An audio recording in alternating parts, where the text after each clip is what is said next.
Bulan Suro adalah bulan baru yang digunakan dalam tradisi penanggalan Jawa.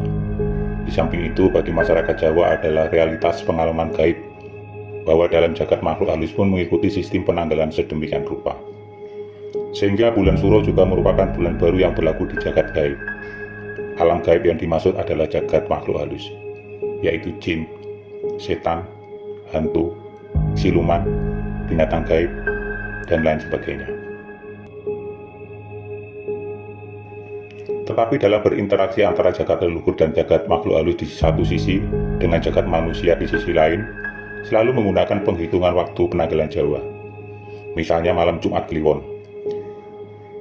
Dilihat sebagai malam paling suci agung yang bisa digunakan para leluhur waktu turun ke bumi untuk jangkung dan jampangi atau membimbing bagi anak turunnya yang menghargai dan menjaga hubungan dengan para leluhurnya.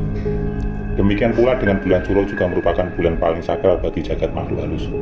Mereka bahkan mendapat dispensasi untuk melakukan seleksi alam bagi siapapun yang hidupnya tidak eling dan waspodo dapat terkena dampaknya. Dalam siklus hitungan waktu tertentu yang merupakan rahasia besar Tuhan, terdapat sesuatu bulan Suro yang bernama Suro Duroko. Disebut sebagai bulan Suro Duroko karena merupakan bulan yang dimana terjadi tundan demit.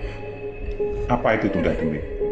Yang dimaksud tundan demit adalah sesuatu waktu di mana terjadi akumulasi para dedemit yang mencari korban, yaitu para manusia yang tidak eling lan waspada. Karena pada bulan-bulan Suro biasa para dedemit yang keluar tidak sebanyak pada saat bulan Suro Duroko. Sehingga pada bulan Suro Duroko biasanya ditandai banyak sekali musibah dan bencana melanda. Dan untuk menghindari sesuatu kejadian-kejadian atau bencana-bencana alam yang melanda Nusantara, kadang-kadang di waktu bulan Suro diadakan suatu ritual atau selamatan. Kemudian mengkristal menjadi tradisi masyarakat Jawa selama bulan Suro. Sedikitnya ada 5 macam ritual yang dilakukan menjelang dan selama bulan Suro seperti berikut ini. 1. Yaitu siraman malam 1 Suro.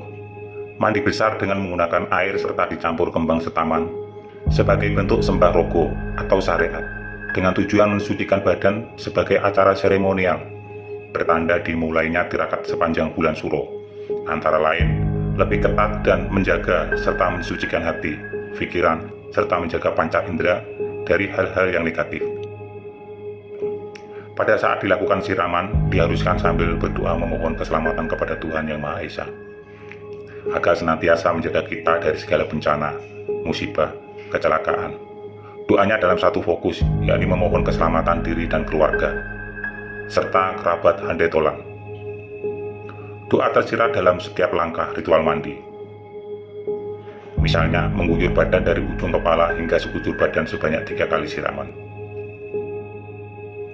2. Topom bisu. Tirakat sepanjang bulan Suro harus bisa merubah sikap, juga bisa mengontrol ucapan mulut agar mengucapkan hal-hal yang baik saja. Sebab dalam bulan Suro yang penuh tirakat, doa-doa lebih mudah terwujud. Bahkan ucapan atau umpatan jelek yang keluar dari mulut dapat melumusi atau terwujud, sehingga ucapan buruk dapat benar-benar mencelakai diri sendiri ataupun orang lain. Yang ketiga, lebih menggiatkan ziarah. Pada bulan Suro, masyarakat Jawa lebih menggiatkan ziarah ke makam para leluhur masing-masing, atau makam para leluhur yang telah mendahului kita, yang berjasa untuk negara dan bangsa. Ziarah sebagai tindakan konkret generasi penerus untuk menghormati para leluhur atau pepundir. Cara menghormati dan menghargai jasa para leluhur kita, selain mendoakan tentunya dengan merawat makam beliau. Keempat adalah menyiapkan sesaji bunga setaman. Dalam wadah berisi air bening diletakkan di dalam rumah, selain sebagai sikap menghargai para leluhur yang jangkung dan jampangi anak turun.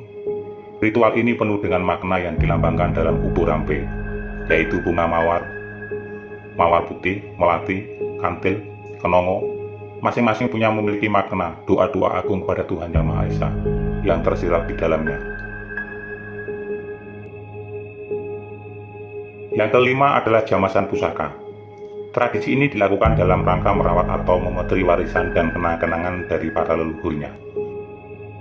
Pusaka memiliki segudang makna di balik wujud fisik bendanya. Pusaka merupakan buah hasil karya cipta dalam bidang seni atau keterampilan para leluhur kita di masa silam. Karya seni yang memiliki falsafah hidup yang begitu tinggi, Selain itu, pusaka menjadi situs dan monumen sejarah, dan memudahkan kita simpati dan empati oleh kemajuan teknologi dan kearifan lokal. Yang keenam adalah acara larung sesaji. Larung sesaji merupakan ritual sedekah alam. Bubur hampir ritual disajikan atau bisa dilarung ke laut, atau juga bisa ke tempat-tempat tertentu. Tradisi budaya ini yang paling riskan dianggap musyrik. Betapa tidak, jikalau kita hanya melihat apa yang tampak oleh mata saja, tanpa ada pemahaman makna esensial dari ritual larung sesaji. Baiklah, berikut ini saya uraikan tentang konsep pemahaman atau prinsip hati maupun pola pikir mengenai tradisi ini. Pertama, dalam melaksanakan ritual, hati kita tetap teguh pada keyakinan bahwa Tuhan adalah Maha Tunggal, dan tetap mengimani bahwa Tuhan yang Maha Kuasa menjadi penentu satu-satunya penentu kodrat. Kedua, ada nilai filosofi bahwa ritual larung sesaji merupakan simbol kesadaran makrokosmos yang bersifat horizontal, yakni penghargaan manusia terhadap alam. Disadari bahwa alam semesta merupakan sumber penghidupan manusia, sehingga untuk melangsungkan kehidupan generasi penerus atau anak turun kita, sudah seharusnya kita menjaga dan melestarikan alam.